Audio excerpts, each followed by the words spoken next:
So here's what I do. They were going to sell it anyway for 100 as is, like it says, and they're going to get it. No problems, no questions asked. They were going to be thrilled. So I say, hey, I've got contractors ready to go. Just been in the game a long time. I have people ready to go looking for work. Okay.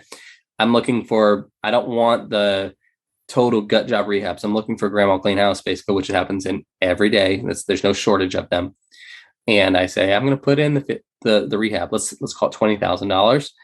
And we're going to sell it. When we do, you're going to get your 100 and we're going to split profits. After I recoup my rehab, we're going to split profits. And then we're going to sell it for, whatever it is. And we split whatever. I usually do 20 to 30% profit margin. I keep 70, they take 20 or 30. So now they're getting 100 and whatever that number is, 15. But they're also not going to get the closing costs and everything else involved. So they're actually going to net way more money at the end of the day than they would have if they were to pay all the closing costs and everything else. And then net, what are they going to net after 100? Probably 90, 92,000, something like that. And now they're netting 115. All right, guys, here we go now. It is time to unlock more doors to deals. We're real estate investors here. We're real estate agents here, and we all have one thing in common. We believe that we can. We can live the life of our purpose. We can create financial freedom. We can build a better life for those that we love, and we can live the life of our dreams. I don't care if you're trying to do your first deal or your 500th this year. You can get to the next level, and we're here to help. Hey, welcome to Doors to Deals. I'm your host and founder, Jim Manning, and today's episode can be found on doorstodeals.com/075. Today, Caleb and I, we interview one of our friends, Brett McCollum's his name, and he goes through his story and how he started making a little bit of money, then had a little bit of a dry spell, and how he partnered with the wrong person that stole everything, to how he has rebounded and got a tremendous amount of momentum and has a business that is making him a crazy amount of money. And he shares with us some of the ins and outs of how he's doing that and how he's been so successful over the last several years. And his business model, I would be willing to say the majority of investors out there be kind of jealous of. Yeah, he's got a really sweet setup. So there's a lot in here, guys. And there's a lot of really good information for you to implement if you want to do a similar business model. It's been one of the favorite ones that I've discovered since we've been doing these interviews. That out of anybody that's came on, this one's been this one is pretty eye opening on what's possible. So. Anyway, public service announcement. We help people become financially free investing in real estate. We help our agents and our agents' clients. Last year, we helped generate about $130,000 a month in passive income. And if you have that desire to become financially free, and I don't care if you're an agent or if you're, somebody that, wants to be buying the houses themselves, or if you're an agent that also wants to become financially free, we have resources to help you out. So all you have to do is just send us an email, deals@3doors.com, deals@3doors.com. Put in a subject in there, passive income opportunities, and we can kind of share with you some information on what all we have available and how we can help you. So that's all I got on that side of things. Let's get going on our iTunes review of the week. This week's review comes to us from Lesson for Life, titled Business Changing Content, 5 stars. Lesson writes, being a new investor, it can be difficult to navigate what activities are most important and keep the right attitude. Doors to Deals provides the immense value to help you with both. Whether you are new or seasoned, Doors to Deals will provide timely value to move your business to the next level. Lesson, thank you for your review. Jim, back to you. All right. Well, thanks for that iTunes review of the week. We really appreciate you. Please keep the reviews coming. We sure could use some more, as always. And that it also gives us some motivation to keep trying to provide some great content for you. So thanks in advance for writing up that review. And let's get started on the interview. All right, guys, Jim and Caleb here. Another episode of Doors to Deals. We have Brett. And what's funny is, Brett, I don't know how to say your last name. How do I say your last name, Brett? It's a very Midwest last name. Okay. I belong, McCollum. McCollum. Okay, so Caleb and I, we met in Tampa with Brett.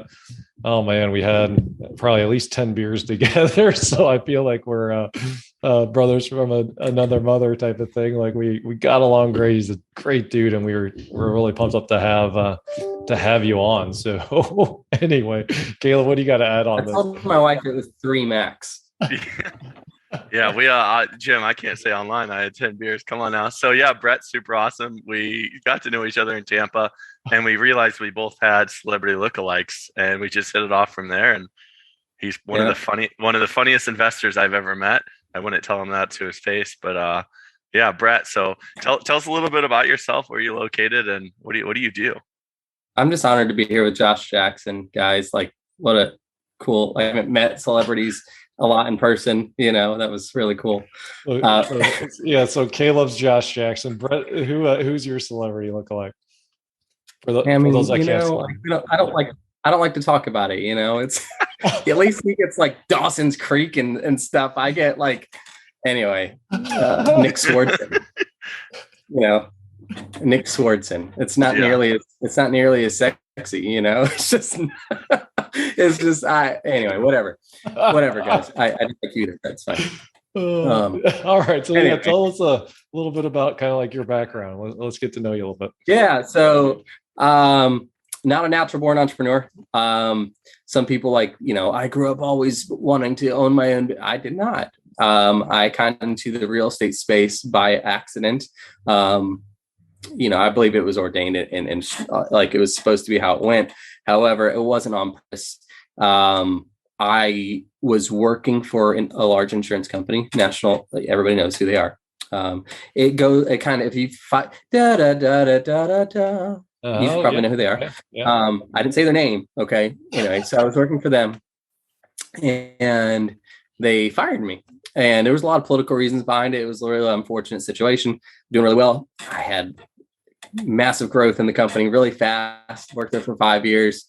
Never had a bad review. Only scored really high. And then had some things happen where called some people out. Probably in hindsight, I look back. I'm like, yeah, you don't play the corporate game that way, and within 3 months I was let go.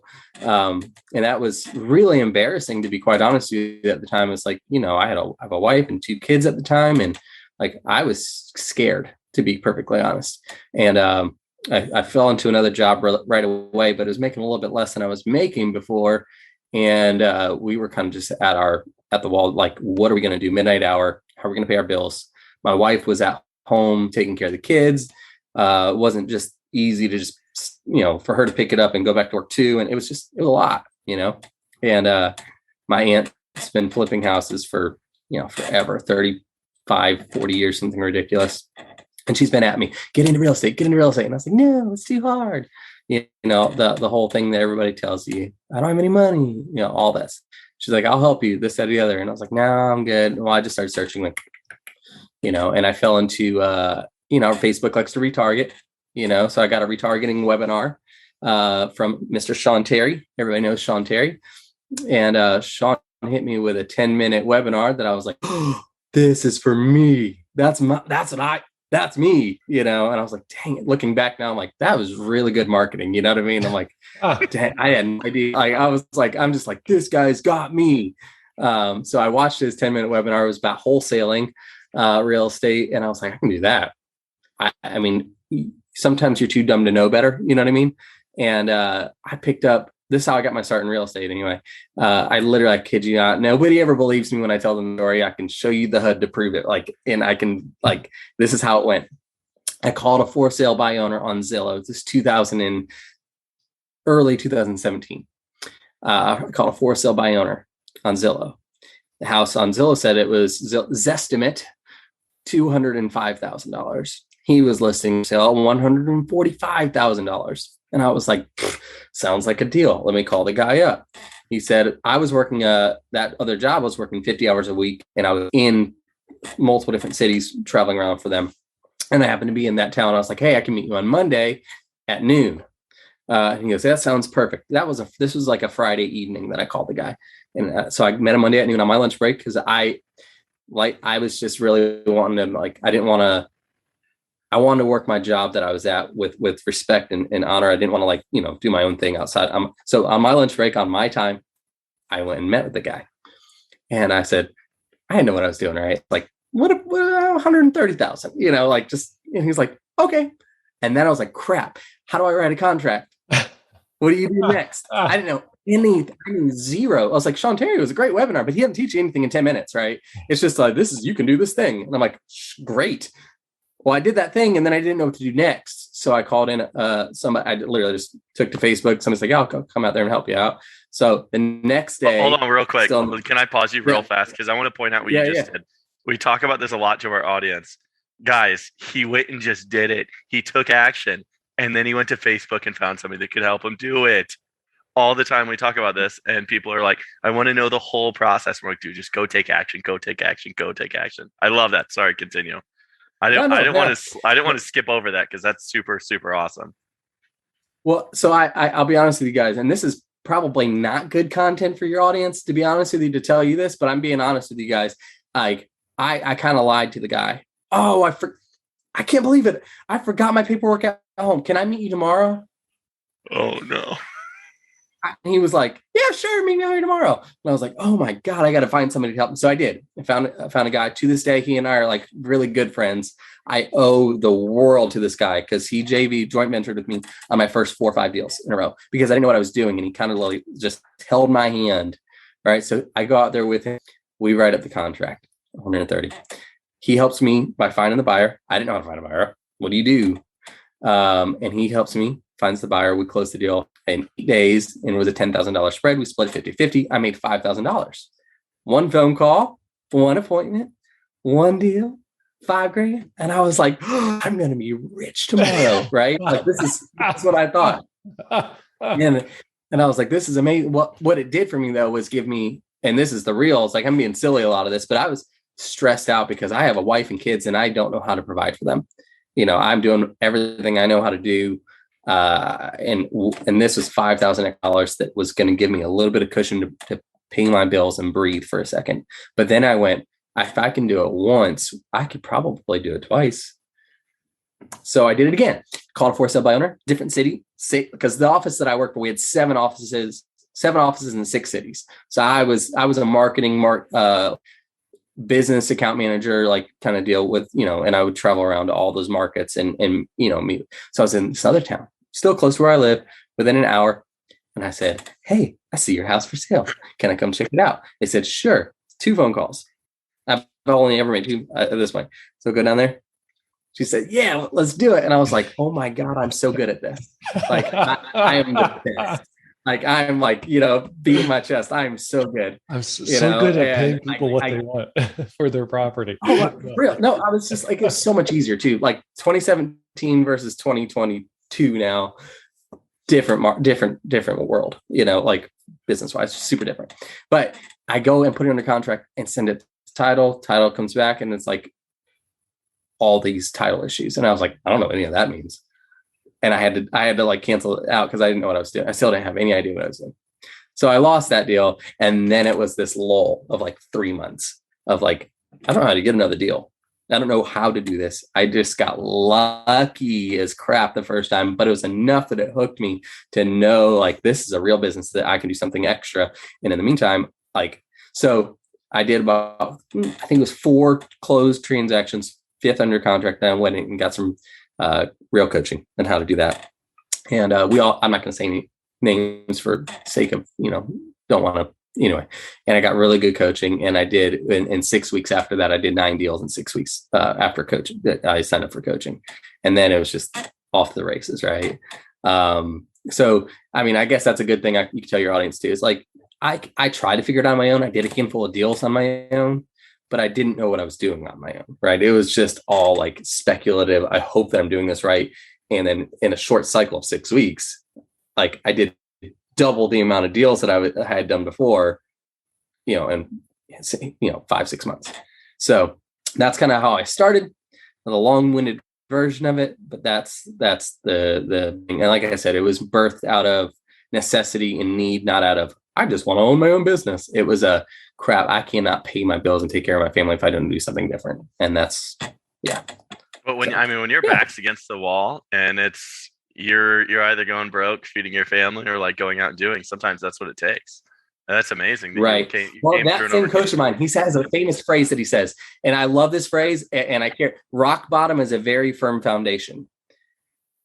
And I never really understood it until I look back and reflect on what had been rock bottom, a very firm foundation, because like I had nothing to do but build on. Like I was there, I was at the bottom. So Yeah, that was really good for me. you couldn't go down and sorry, my computer keeps getting pop-ups.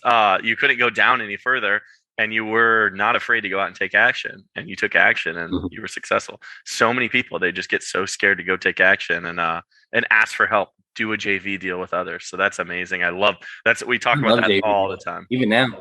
Even now I do JV deals. Like, are you kidding? Like, why not? Yeah, get 50% the of hard part something done. is far better than 100% of nothing. Yep, exactly.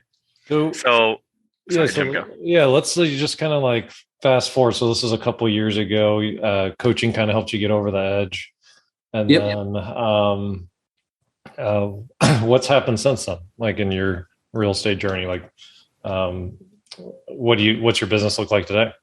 Well, it's all been amazing and rainbows and butterflies, guys, right? Like, isn't that what they want you to hear? No, God, no. You have some success out the gate, and some call it beginner's luck. And I think a lot of us experience that right in the beginning is like, and I think it's attributed a lot to the amount of action you take in the beginning because you're so hungry in it. And then I think what happens is, at least for me, I wish I wasn't saying this, but it's the truth, is I think I got a little lazy because I was doing deals and it was like things were looking better. I was able to quit my job and able to make, replace my wife's salary and do this thing full time. And then you stop doing the basics, you know what I mean? And then we hit kind of like 2018 was a good year for me until the end of 2018. And then I kind of got a little lazy and kind of flatlined. And we were making money, but it wasn't growing. It was just flatlining. And then I went and kind of just had a one-on-one with my coach at the time. And he looked me in the eyes and said, "You're an idiot. Stop, do the things you're supposed to do." And then boom, growth again. But then what happened is I took on a partner in a different location because I was trying to expand into other markets. So I took on this partner. And I was like, we're going to kill it. It's going to be awesome. And we did a lot of, it was a lot of deals right out of the, I was like, well, I need to kind of like put a pause on hometown location because this other location is growing at such a rapid pace. I can't keep up. So what it is, I kind of suspended, rookie mistake. I suspended marketing in my hometown where I was doing all my deals. Those deals to focus on the other location. And I did that. And it turns out this guy, short story is he ended up stealing everything, is what it came down to. And when that happened, I had no marketing going back home either. So I was starting from ground zero again. And that happened right at the end of 19. And so I had to start over. That was tough time to be restarting. Were you guys? Yeah, you're not kidding. What happened in 2020? Were you guys doing more than wholesaling, or was it just? I was strictly wholesaling then at that point still. But we did a solid. I think we were at like 45 deals at that point in 2019 that we did out there. But my deal spreads were so big. They were killer spreads, man. And I'm trying to be very broad and vague so that I don't like uncover anybody that I just am not into all that. But it really hurt quite a bit. It was a blow to the ego. And when it happened, I was like, okay, I got to start over. I got to do something else. Bring it back home, focus on the basics. When you've learned how to make money once, you can do it again, and I did. It took to the principles. But then what happened was I gained some traction, and March of 2020 then came around, and we all know what happened in March of 2020. And I had 9 deals under contract in March, and I was like, I'm so good at this, right? Thinking I can come back from this, no problem. And I lost all but 2 of those. And the spreads that I was used to went down by half as well. I was like, oh my God, this isn't going to work. What am I going to do? So fortunately, I have a decent enough saved away for a rainy day. My family, we're okay. I'm going to figure this out. But the stress was still there, like, because business is struggling. Well, I haven't learned from my mistakes, apparently. And I took on another partner locally because I was like, hey, this guy is the largest real estate agent in my area. And then some. He's got this network that I need. I need this network. This is what I convinced myself of, right? We're supposed to talk about success, but I'm going to tell you all the bad things I do because we love it. I want to hear the struggles. I want to hear where you screwed up, so that way our audience can learn. Yeah. So here's what goes down. There is I'll get there. So in the beginning, it was kind of good because the way he bought into the company was they paid me a salary every month, and that was his buy-in to the business. So every month he had to put in X amount of dollars, bam, bam, on repeat. So that if I wasn't doing the same amount of deals I was, at least my family's good. And that's always a priority for me, is focus on my family to make sure that they're okay. And when March of 2020 happened, it screwed me up so bad mentally because I thought I was really good at the marketing game, this, that, and the other, and doing all that. And it turned out the market was just really easy. It wasn't me that was that good. It's the market that was that good and ripe for wholesale. And I didn't know that at the time because you can't know what you don't know. And I didn't know that. So I was like, when I'm doing my response rates on all my marketing channels were dropping, everything. And I'm like, oh my God, I don't know what to do. My mail pieces that I was using weren't working as well. PPC in my local market, it's just smaller market. I live in Gainesville, Florida. Just not a lot of people here, right? It's really hard to get a lot of PPC traction. Stuff wasn't working. And so I just started like anybody does, just start throwing it all out there. What can stick, and that is not the end, by the way, but that's what I did. And because I'm like, I've got a little bit of money. I'm going to throw my money at it and see what can, and then I'll just, hone it in based on the numbers, what's working. And I figured out that probate was going to work for me because the world can shut down. Everything else can happen. This is a little morbid. I'm sorry if anybody gets offended at this, but people are still going to die. It sucks, but it's a fact of life. I always thought that the two certainties in life, what's the phrase? The two certainties in life are death and taxes, right? Everybody says that. Well, my grandma told me that my whole life growing up.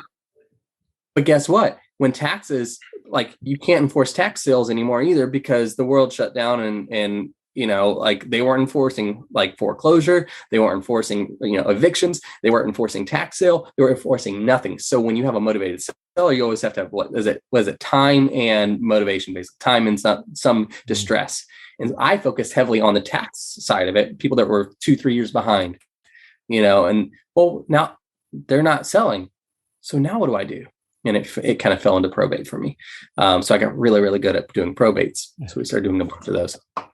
And it, grew pretty good. So just a little segue time out here. Yeah, I'm rambling. Sorry. I'm internally laughing a little bit because what I know about the probate niche is it's actually one of the longest sales cycles that you can do, because a lot of times you'll start talking with probate people that you then have to follow up with for over a year by the time they're ready to sell in our market. Have you found that to be the case on the probates, or were you able to get any quick hitters? So initially I used to stay away from probate in the beginning because of that very same reason. And then I found a guy that I know, sorry, this hoodie looks weird. Sorry. Anyway, I found a guy that's I actually brought him with me to the mastermind that we were all at because of he has a whole different, he's a probate attorney. And he has a whole different take on probate than I had ever seen. And I was like, so if I asked, hey, Jim, how long would you say I call somebody and says, hey, I want to sell my property. It's got to go through probate. I don't know why they have a New York accent, but they do. So I want to sell my property, and how long do you think that takes? So from the time you enter contract to the probate gets completed, what do you see? What would you say? Give or take. Yeah, man. I mean, we have one of our top acquisition managers on our team specializes in probate. And I mean, it is not uncommon for him to be 15 months into 12 to 15 months into a deal before it closes. Yeah. Right. So, and that's what I hear a lot. Usually I get 9 months to a year is what I hear from people, right? Most You guys are gonna think I'm lying to you. We get them done in less than 45 days almost every time. Wow. Because of this how he does it. It's just a different. And he specializes in it. So in Florida, if you look him up, the guy like will blow your mind. He's everywhere. He's got his YouTube channels, everything. He's just the man, right? And so, does he work in Missouri? He changed my life. No, he's only barred in Florida, right? So I'm like, dude, you need to go into you need to get your bar, you need to get licensed because you will be this man on the planet. But he is legitimately he's so good at what he does because he has he's the only person I know that does probate real for investors. That's what his business model is. That's it. Not for everybody else and their mom, for this. And so a lot of the major players that in the real estate space that are out of Florida, they all use him for all their probates. And so I fell into him a couple of years ago now because of and then it's just revolution. That's what saved me in 2020. Was that. And I really got heavily focused on doing probates, and that really kind of sparked some other stuff that I do. But that's what saved me, to be quite honest. So what's interesting, guys, is I think it's common thought process that it's an attorney, they make a lot of money. I know a lot of attorneys that are generalists that really struggle by the time you factor in the hours they put in and their school bills and whatnot. When he said that, hey, this guy is a probate attorney just for investors, when he said that niche, I immediately added dollar signs to his net worth. That guy sounds like he's killing it, and that's just there's niches in the riches. It's such a true statement. Absolutely. So, let's get back to. Can we get back to the partners kind of situation? Oh yeah, that's coming. Situation. Yeah. So. All right, so let's get back to the agent that you picked up that's now paying you a salary. What? Hey there, if you're looking to get the ultimate edge for your real estate investing company, go to dorseydeals.com/invest for more information. Just so you know, a high percentage of the people that we interview on this podcast are actually already Three Doors Network members. And our network members have a lot of extra resources. They have access to an online training vault with over 3 years worth of content in it. They have access to vendor savings like our Home Depot discount that's literally saved thousands of dollars for members. And we have a weekly group coaching call, and we have a lot of other great things as well as part of the Three Doors Network. So make sure that you check it out on doorstodeals.com/invest. All right, so let's get back to the agent that you picked up that's now paying you a salary. What? Here's the thing is we'll get there. Anyway, so fast forward this thing. Probates are going well. We're doing some other deals. Things are going well again. We've got some money in the bank. Yay, right? Finally, I passed this hump of I had a bad business partner that screwed me over. It's going to be okay again, right? Only this time, sorry, my computer's shaking. Only this time, all right, I'm just going to say, so December 23rd, 2020, I woke up to having $0.00 in my bank account, a business bank account, that is, because we have a joint bank account for our business that I thought was, we're doing deals from it. It's what it is. But I also pulled my money out of it, when I, just how I took salary, this, that, and the other was from that account, blah, blah, blah. That sucked. So I was a little scared. And I did not tell my wife initially because it's 2 days before Christmas.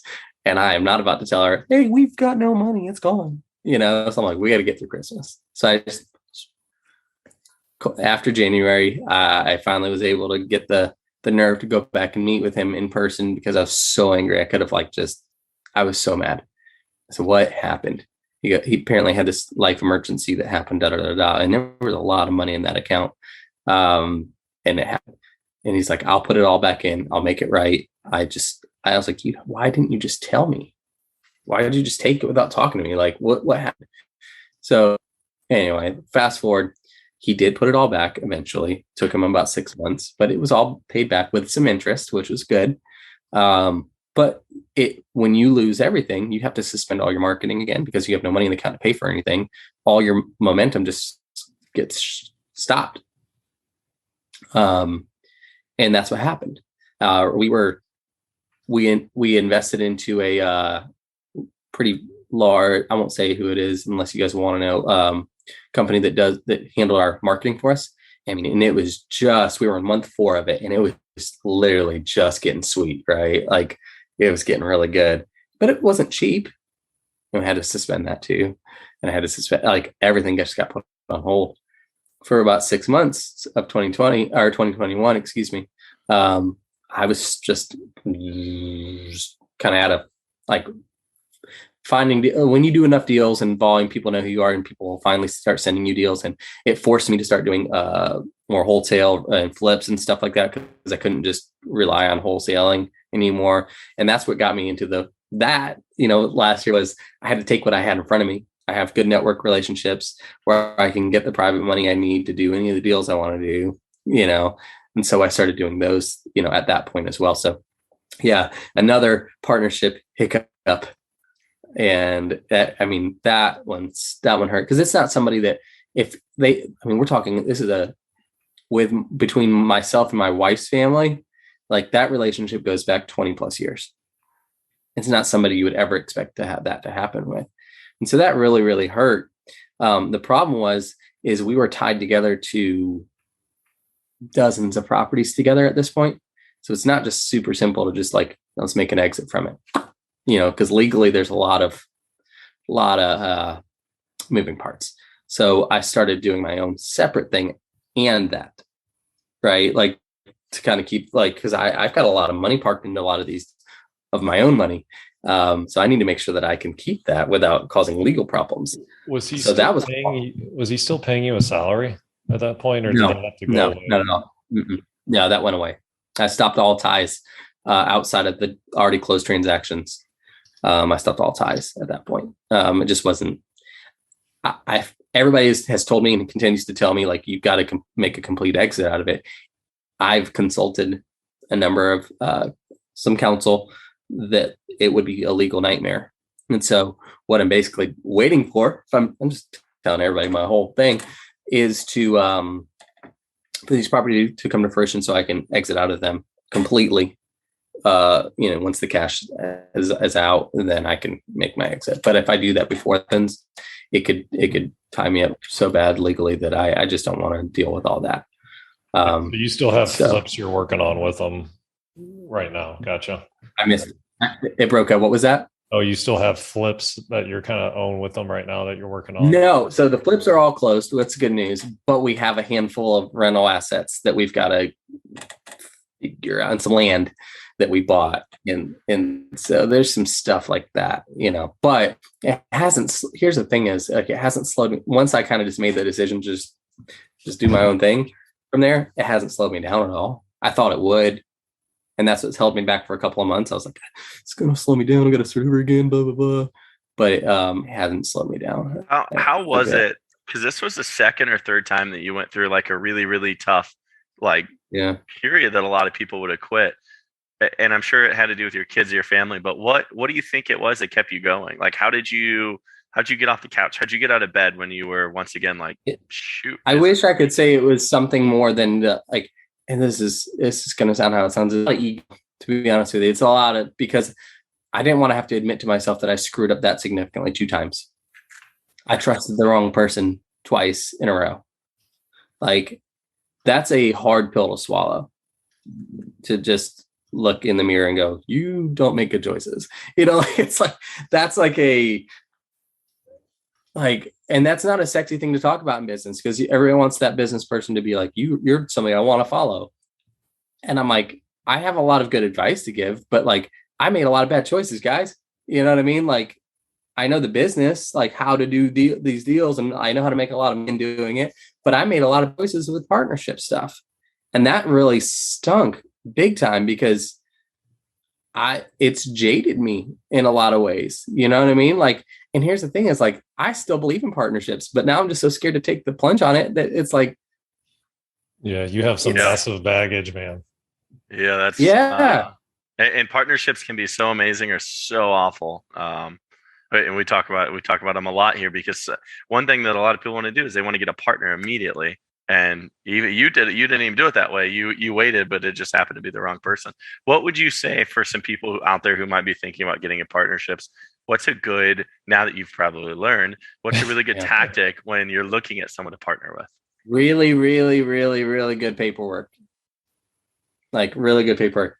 Making sure your attorney has you so well taken care of so that if something happens, you're legally not kind of in a position where they can take you for everything. Also making sure that your bank accounts, if you do it, if somebody takes a certain percentage of money or a certain dollar amount, it has to be signed off on by both parties in order for that money to go out of your account, making sure that's set up that way so that you can't be stolen from.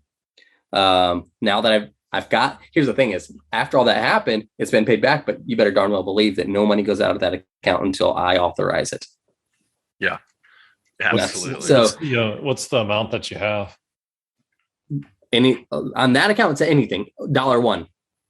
Because he's I don't blame you.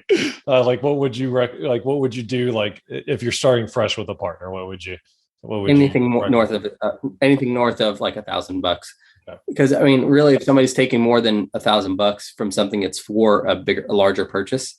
I don't care if it's marketing or whatever it is. Like if I'm the owner of that business, if you're spending money out of that business account, and if it's north of $1,000, it's for something that's a big deal. Yeah. Now, and also I would say, I want to be notified if there's more than, I think we have it as 5 with withdrawals in a month. Like I need to know what's going on with that, because that you can siphon off, $999, and I don't know if I'm saying I have it at $1, but I'm saying if somebody else, and somebody does that 5 times in a row, they just taken $5,000 from you without you knowing about it. So I would just make sure you're notified when people are taking money out of your account. So we're in the process of like kind of officially getting bank accounts and everything. Like Caleb and I are with. There's a couple of us owners now in the group, because business has been growing. One of the things that we're doing and setting up, and this is just kind of for everybody, is we're setting up it's called like a TAP, and it's just an asset percentages that get split out. So like Profit First is kind of the name of a book that breaks this down. And we have Profit First accounts inside of there. Yep. Yeah. So and then within our agreement, what we're in the process of finalizing is okay, does 30% of the revenue go to operating expenses, 10% go to profits? And then are we going to pay out quarterly? Are we going to pay out monthly? You name it. And if you get going on that percentage base on the revenue, that can eliminate a massive problem that you might have. I know one of my personal mentors, his partner and him broke up because they had a disagreement on when to take profit out. One was from a very wealthy family and didn't need money, and the other one needed money to live. And so even though they were running a highly profitable business, it was kind of began a rift between them that broke up a partnership that had a lot of success. So definitely setting up just how the finances are going to work is something. It's hard conversations, it's really people, this in real estate, when you're when you're going for the close on a deal, one of the hardest things for any acquisitionists is asking for the deal. Oh, let's sign now. Because when you're talking about money and you're making it real, people get awkward. I don't know what to do with my hands. I don't know what to do. It's really awkward. And so especially in business with people that you guys are close enough that you trust each other in partnership. You're very exposed when you talk about your money, and it's a very raw conversation. Because your situation may not be same as your situation. And that's where a lot of trust has to come into the relationship, and I don't think that, if I'm being honest with everybody, I don't know that I did that well enough in the beginning of telling hey, this is financial status. This is how I need the money to play out for me. so that we can do X, Y, and Z. And I think that if you're going to be in a partnership with somebody when it comes to money, like you have to treat it like a marriage almost, where at least a healthy marriage. Let me say that. You should treat it like a healthy marriage where you guys know where the money goes. Absolutely. Sorry, the healthy marriage thing made me laugh. I mean, I know. Here's the thing: is I know a lot of marriages. Like I have my accounts and I have my accounts, and I'm like, this makes no sense to me. You know, I'm like, y'all, like, I don't judge anybody for what they do, but I'm like, I know that I would like destroy my marriage if we had separate things. Like, I just would destroy things because like there's no accountability, you know, and no accountability. Just the bottom just will be pulled out from under you. Yeah. So I want to get back to what we talked about a little in the beginning. Partnering with some agents. What are some things you're doing with agents that you're having success with, and how's that working out? Ooh, I'm excited about this one, you guys, because all the while through all the mistakes, you know, like they're big deals. Like these things happened. They did. There's no sugarcoating it. It happened. But we're still making money and still doing business, you know, and we're still serving a lot of people. And that's a core principle for what I do is like, am I still serving people? Like I can deal with my own stuff. Like it was stressful, sure, but we were still doing a lot of business, a lot of volume. And I came to this, like, there's got to be another exit strategy in these deals that I'm just not that, I've told you, I'm not very smart. I'm not, but there are people that are. And so I need to ask them what they do, you know, like, what are y'all doing? What are y'all doing? So I started tapping into people and I started realizing, you guys, have you heard of the concept of novation? I don't believe novation. So novation is basically the layman's terms of it. And I'm not doing it this way, by the way, but this is where it evolved from. Okay. Novations, there's a lot of heavy, big time investors that are doing these deals. And I'm like, how? So basically we'll use the three of us for the example. So Jim, you're going to be my seller. Caleb, you're going to be my end buyer. Okay. So as a whole, in a normal wholesale transaction, we have an A to B contract and a B to C contract, right? Does that make sense? Yep. Tracking. Okay. So A to B is me and Jim.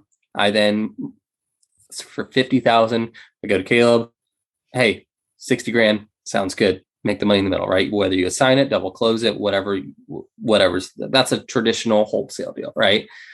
So on a novation, it's retail prices. So like let's say it's $100,000. Jim, here's 100 grand. Bam.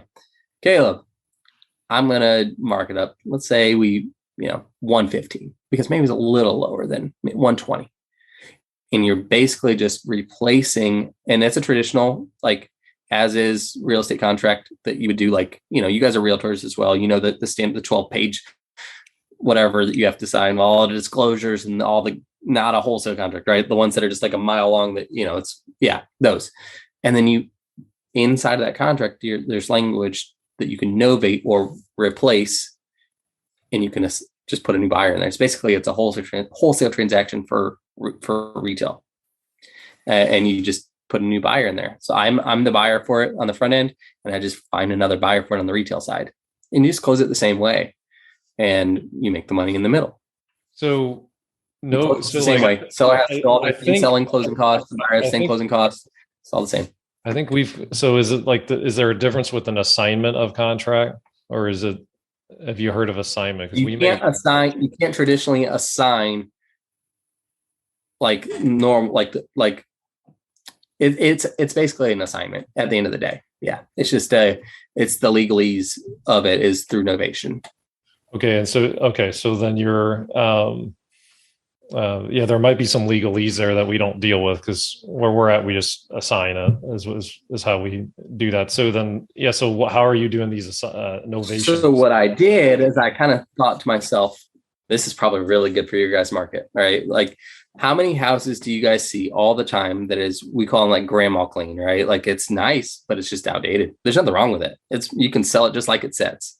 No problem. Somebody will buy it because there's nothing wrong with the house, but it's got like 60s carpet in it. You know, the kitchen's just old, but it's all in operable, working, nice condition. You've walked in some ugly houses before. You know what I'm talking about. These are just nice houses that just haven't been updated since the 80s or whatever. Happens all the time, right? Like, every day.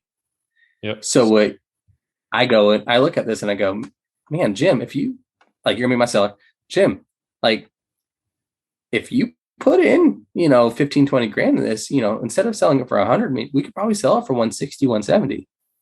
And you're like, I don't have the 15, 20 to put into it. Okay, I do. So here's what I do. They were going to sell it anyway for 100 as is, like it says, and they're going to get it. No problems, no questions asked. They were going to be thrilled. So I say, hey, I've got contractors ready to go. She's been in the game a long time. I have people ready to go looking for work. Okay. I don't want the total gut job rehabs. I'm looking for grandma clean house, basically, which happens in every day. There's no shortage of them. And I say, I'm going to put in the rehab. Let's call it $20,000. And we're going to sell it. When we do, you're going to get your 100 and we're going to split profits. After I recoup my rehab, we're going to split profits. And then we're going to sell it for, whatever it is. And we split whatever. I usually do 20 to 30% profit margin. I keep 70, they take 20 or 30. So now they're getting 100 and whatever that number is, 15. But they're also not going to get the closing costs and everything else involved. So they're actually going to net way more money at the end of the day than they would have if they were to pay all the closing costs and everything else. And then net, what are they going to net after 100? Probably 90, 92,000, something like that. And now they're netting 115.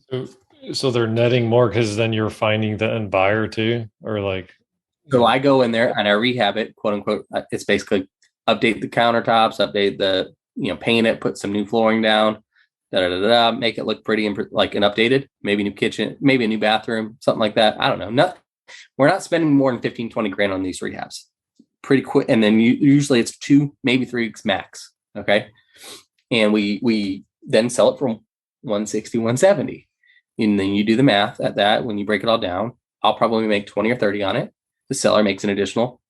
And then here's the difference though. The agent, and this is how we work with them, and say, hey, you can sell $100,000 house, no problem. Or you can sell $170,000 house. You tell me which one you want. And nice. The difference is 2 weeks.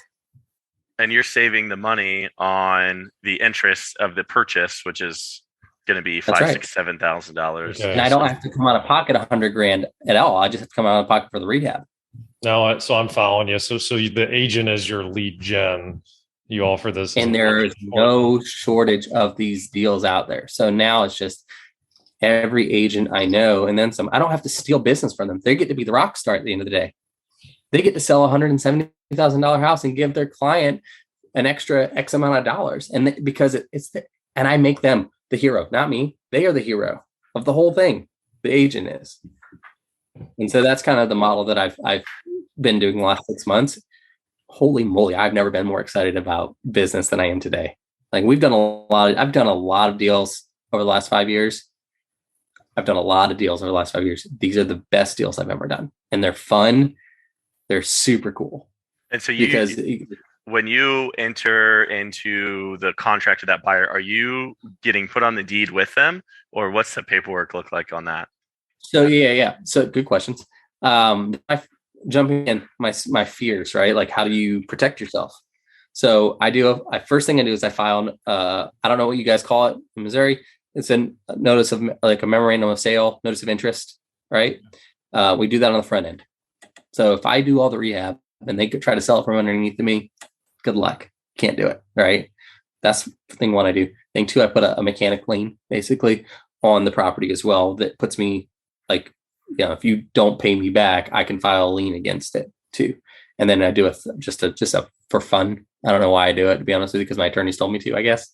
I do. It's just a promissory note with the seller. Like you promise to pay me back, but with the mechanic lien and the notice of interest, like they can't circumnavigate me to without me getting taken care of. Yeah. And then we also, our agent makes them sign a contract up front that we're going to sell it for, a profit, and we'll fill in the dollar amount once we're done, because the market changes and we want to make sure that we're selling it for the most that we can. And you do 50-50 with most of them is what you're doing, or you're doing no, I think you said 80-20. 80-20, 70-30, but usually 80-20. Yeah. Wow. But it's a difference of 2 weeks in their life. can you wait 2 extra weeks to make extra? They're making an extra 15, 20 grand when you account for closing costs and everything else that they're not having to pay. All right. And now, are you an agent? Like, so is it tough to have these conversations with agents being an agent? I'm not an agent, actually. Okay. Here's the real. I went for my license twice and failed twice. Again, not so smart. So listen, the worst part is in Florida, they tell you, like, I don't know what it is in Missouri. They tell you like your score, like the actual score you get. So for us, you have to get an 75 or better to pass, right? Okay. First time I took it, because COVID shuts the whole thing down, and you have to take it whenever they tell you. I click and it's like, oh crap, there's one in 2 days or not again for 4 months. True story. And I was like, well, I guess I got to take it in 2 days. And I went and I just crammed and I got a 67. I was like, yeah, it was pretty close. So I took it again month 4, got a 72, you guys. And I was like, I quit this. This is stupid. Anyway, that was my whole, like, I didn't get my license. I don't need it, but I wanted it just, because referrals, this, that, and the other, I didn't, whatever. But with agents, it doesn't, in the past, I've tried to partner with agents and they always feel like I'm trying to take their clients away for some reason. But in this case, I'm giving them better deals and putting more money in their pocket, and they get to be the hero and everything. If anything else, you guys know as agents, your customer, your client is gold, because if you treat one client well, they're going to repeat business with you for years to come, right? Yep, absolutely. And if you do that with your customer on the front end like this, and you get customer retention because of how well you took care of them, it's just going to grow. It deepens that customer relationship with the agent to the seller. So I found it to be an absolute win-win-win. There's just so many people. I'm like, my phone rings off the hook today with leads from these people. Like, it's for me in my area anyway. Nobody's doing it, and I'm like, I don't know why. It's so much. This is the easiest model I've ever done. Like, I've pounded the pavement so hard trying to figure stuff out for so long, and I didn't even know we were going to talk about this today, guys, until you said, let's talk about how agents. Oh my gosh, if I'm an agent today, you know what I'm doing? This. Yeah, it's becoming a value game. The entire real estate industry is who can add the most value, and that's who's going to win. Oh, and a lot of agents are like, I don't have the capital to do it. Neither do I. You go find it. Because I can't. I do a handful of myself, but what if I'm doing 10 at once? I don't want all that money out all at once. No, you don't want OPM, other people's money. So now I've got friends and family. Let me ask you guys this question. This is a good one. You start seeing a little bit of success. So family member says, hey, Jim, what are you doing? I know you're in real estate, but like, I don't really know what you do. Right? You get that. At least that's the question I get a lot. I'm like, I don't really tell them too much because they don't get it anyway. Well, hey, I actually got a little bit of money in the bank. Do you think you could work with that a little bit? So in the past, I'd be like, unless you got about $100,000, probably can't do much with it, because I'm not going to be able to buy a house for, the $10,000 or $15,000 that you've got, But guess what I can do with 10 or 15 grand today? Yeah, I can rehab that house. Deal. Yeah. Yep. And so for the first time ever, I'm able to work with close family members that actually have that kind of, a little bit of money. And they're like, hey, let's into this. And I just gave my true story just a week ago, right? Like right before New Year, just gave my father-in-law a check with a 25% return on his money. Nice. And my father-in-law looked at me, crazy as it is, hugs me, and he goes, I didn't believe you I didn't know what you were doing all this whole time. I want to do this more. This is my father-in-law. Oh, how many of these do you have going now? Right now, we currently have 7. Yeah, 7 going right now as of today. What's your average profit then on it? $38,000. Holy shit. Is that net or gross? Like before net? I don't want to be talking gross. It's all net. Yeah. Wow. These are massive deals, guys. These are massive deals. This is dumb business. It doesn't make sense. It shouldn't. It makes no sense. But the thing is, you've seen all of these houses. They're great homes. And when you update them, you can sell them for, the market that it is. I'm playing the market right now too. The market's not going to stay hot forever, but the wave is where it's at right now, and I'm going to ride it as long as we can. If and when that wave crashes, we have other odds and models that we know work traditionally in our business, and we will go to those when the time comes. Do you have a hard time negotiating what the fair market as is valuation is, or does the agent take care of that and then you say? I let the agent do all the work on that, right? Like that's the cool thing too about it is like I don't have a lot of negotiation that I have to do. I do some. Like if there's a house I'm working on right now, real life example. I haven't gotten it yet, but I will. They're wanting 195 for it. All right. I think the as is value is approximately 180. So getting them off that 15,000 is going to be a little difficult probably because they're not being unreasonable at that price, but I want to maximize the profit margin. So house has sat for a couple weeks now. They haven't gotten any offers. I've presented that 180 option to them. Mm-hmm. I'll get it. I promise you that, because nobody else is going to be able to do that, because it is on a couple acres. It's in a prime location, but it is straight out of the 50s, like the house is. But as soon as you go in there and bring it up to date, that house will probably sell for $375. Is my guess. Wow. So that's not a 20,000 remodel on that one, is it? It'd be closer to about 40 because the roof's still in good shape, the AC's in good shape, stuff like that. But it's a larger home, so it's a lot more like. But I'm willing to do that one. You know what I mean? I usually cut it off at like 20, but like I'm willing to spend that one because the margins are so good. Well, and some of the times, guys, if it's a bigger house, you can spend $20K just on paint and carpet, and gosh, yeah. Ask me how I know that mistake. I was like, oh, this is gonna be $5,000, and it cost me 15, and I was like, that's not good. Good thing I had good margins because I almost got, yeah. So paint is not cheap, dude. Well, I really appreciate you coming on and sharing what you have. So, like, a question that we really like to ask people is, kind of like fast forward 5 years from now, you kind of wave a magic wand and you've had a lot of success. Like, what's your life look like? Like, what do you think you're working on? What have you accomplished?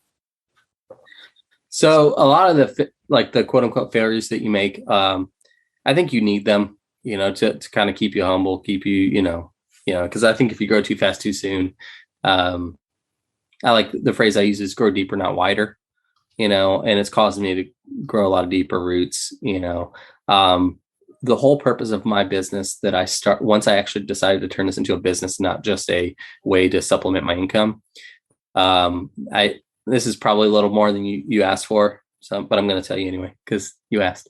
The name of my business is Haven Real Estate, right? So Haven being a safe place, wife and I decided that we want to do is, there's a lot of, and it's a little sensitive topic. There's a lot of sex trafficked women, locally, but in the world, especially in the US. And there's really, when they get taken out of those environments, they don't really have a place for them to go at all.